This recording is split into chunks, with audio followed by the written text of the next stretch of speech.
Hello guys, this is Bros pro और आज हम बात करेंगे बलूचिस्तान के मराठों के बारे में। ये वीडियो सबसे ज्यादा इंपॉर्टेंट है क्योंकि इस टॉपिक के बारे में सबको बहुत ही कम जानकारी है। पानीपत का युद्ध होकर अब 250 साल से भी ज्यादा वक्त हुआ, पर अभी भी कई इतिहास प्रेमी लोगों को पानीपत के बारे में और जानने में रुचि है। इस युद्ध में 40,000 मराठा मावले मारे गए, उनमें कई औरतें और छोटे बच्चे शामिल थे। अहमद शाह अब्दाली ने 22,000 मराठा युद्ध कैदी को अफगानिस्तान लाया। इन युद्ध कैदियों को लंबी लंबी कतारों में खड़ा किया और इन्हें अफगानी सेना के साथ दिल्ली और मथुरा लाया गया। इतिहास में इनके बारे में थोड़ी ही जानकारी है। सियार उल मुत्ताखिरीन नामक एक इतिहासकार ने इनके बारे में कुछ ऐसा लिखा है।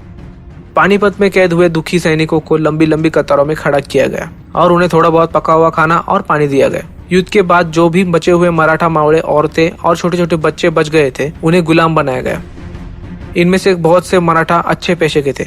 पानीपत का युद्ध कैसे लड़ा गया, इस बात पे इतिहास में पूरा वर्णन है, पर बचे हुए योद्धाओं का क्या हुआ, इस बारे में किसी को कुछ जानकारी नहीं है। पानीपत के युद्ध के 2 महीने बाद 20 मार्च 1661 को अहमद शाह अब्दाली दिल्ली से अफगानिस्तान जाने लगा। उसके साथ 22,000 युद्ध कैदी भी थे। जाते जाते पंजाब में सिखों ने कुछ मराठा औरतों को मुक्त किया। इस बात का जिक्र इतिहास में हुआ है। पानीपत के युद्ध में बलूची सेना अब्दाली के साथ लड़ी थी। युद्ध के 30 दिन पहले 15,000 घुड़सवार अताई खान नामक एक बलूची सरदार के साथ अब्दाली को शामिल हुआ था। दरअसल पानीपत के 3 साल पहले अब्दाली और बलूचिस्तान का शासक मीर नासिर खान नूरी के बीच में एक सौदा हुआ था। उस सौदे में यह तय हुआ था कि जब जब अब्दाली को सेना की जरूरत होगी, तब तक मीर नासिर खान नूरी अब्दाली को अपनी सेना दे देगा और इसके बदले में अब्दाली मीर नासिर खान नूरी की पूरी सेना का खर्चा उठाएगा। पर पानीपत से लौटते समय अब्दाली के पास मीर नासिर खान नूरी को देने के लिए कुछ भी नहीं था और इसलिए अब्दाली ने युद्ध कैदियों को बलूचिस्तान के सरदार को दे दिया। इसका दूसरा कारण यह भी हो सकता है कि उस वक्त मराठा कैदियों की हालत काफी कमजोर हुई थी। पिछले 3 महीनों से उन्हें अच्छा खाना भी नसीब नहीं हुआ था और इतनी सेना आगे ले जाना भी मुश्किल था। इसी वजह से अब्दाली ने मराठा युद्ध कैदियों को बलूचिस्तान में छोड़ दिया। पानीपत में लड़े हुए बलूच सेना अलग अलग जाति के थे और मराठा युद्ध कैदियों की तादाद भी बहुत ज्यादा थी। इसलिए मीर नासिर खान नूरी ने उन्हें हर जात की बलूची सेना के साथ बांट दिया, क्योंकि इतनी तादाद में अगर मराठा सेना एक साथ रहे तो खतरा भी हो सकता था। युद्ध कैदियों में मीर, मजारी, रायसानी और गुरचानी, इन बलोच जात में मराठा आज भी शामिल है। मराठा युद्ध कैदियों के वंशज मुस्लिम हुए हैं, पर उन्हें अपने मराठा होने पर आज भी गर्व है। इनमें से हमें बुकटी मराठा के बारे में कुछ जानकारी है। दरअसल इनमें 3 मराठा वर्ग शामिल है।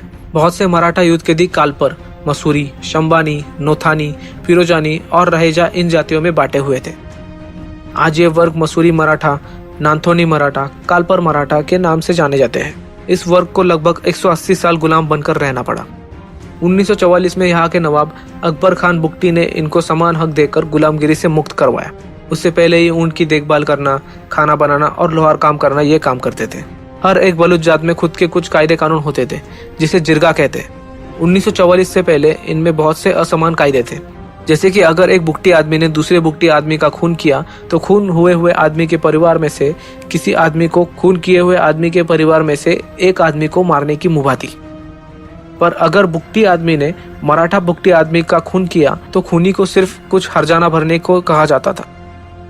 अगर किसी मराठी बुकटी आदमी ने एक बुकटी आदमी का खून किया तो उस बुकटी आदमी को मराठा बुकटी परिवार में से किसी भी 2 आदमी को मारने की मुभा थी। 1960 में इस मराठा समाज ने एजुकेशन सेक्टर में बुकटी समाज से भी ज्यादा उन्नति की थी। 1950 के दशक में बलूचिस्तान में जब गैस का संशोधन हुआ, तब यहाँ पे सुई पेट्रोलियम कंपनी शुरू की गई और उसमें बहुत से मराठा मैनेजर और सुपरवाइजर बन गए। दूसरा समाज है साहू मराठा समाज। ये मराठा समाज शुरुआत से ही अलग था। बुकटी एक रेगिस्तानी जमीन है। मैरे और सिया हाफ में थोड़ा बहुत पानी था, तो साहू मराठों को यहाँ पे खेती करने भेजा गया। मराठों ने भी यहाँ गेहूं बाजरे की बहुत अच्छी खेती की। इस वर्ग ने अपना नाम स्वराज्य के छत्रपति शाहू महाराज के नाम से रखा। साहू मराठों में गढ़वानी, रंगवानी, पेशवानी, किलवानी ऐसी और भी जाति है। इनमें से पेशवानी ये नाम पेशवा नाम से होने की आशंका है। शाहू मराठी मुस्लिम है, फिर भी इनके रीति रिवाज आज भी मराठा है। यहाँ शादी भी मराठी रीति रिवाजों से की जाती है। यहाँ के मराठे अपनी माँ को आज भी आई कह के बुलाते हैं। तीसरे है दरुरग मराठा। ये वर्ग की संख्या काफी कम है। ये मराठा हमेशा बुकटी सरदार के साथ होते थे, इसलिए इन्हें बहुत सारा सम्मान मिलता था।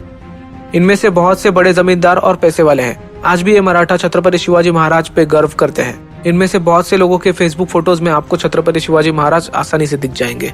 बलूचिस्तान ने मराठों ने वहाँ के लोगों से भी ज्यादा उन्नति की। आज बलूच मराठे इंजीनियर, सरकारी अफसर, प्रोफेसर और राजनेता भी है। फिलहाल डेरा बुक्टी गांव में 20,000 लोगों में से 7,000 लोग मराठा है। सुई शहर में 8,000 मराठा है और सुई म्यूनिसिपल कॉरपोरेशन में 14 में से 7 मैनेजर मराठा है।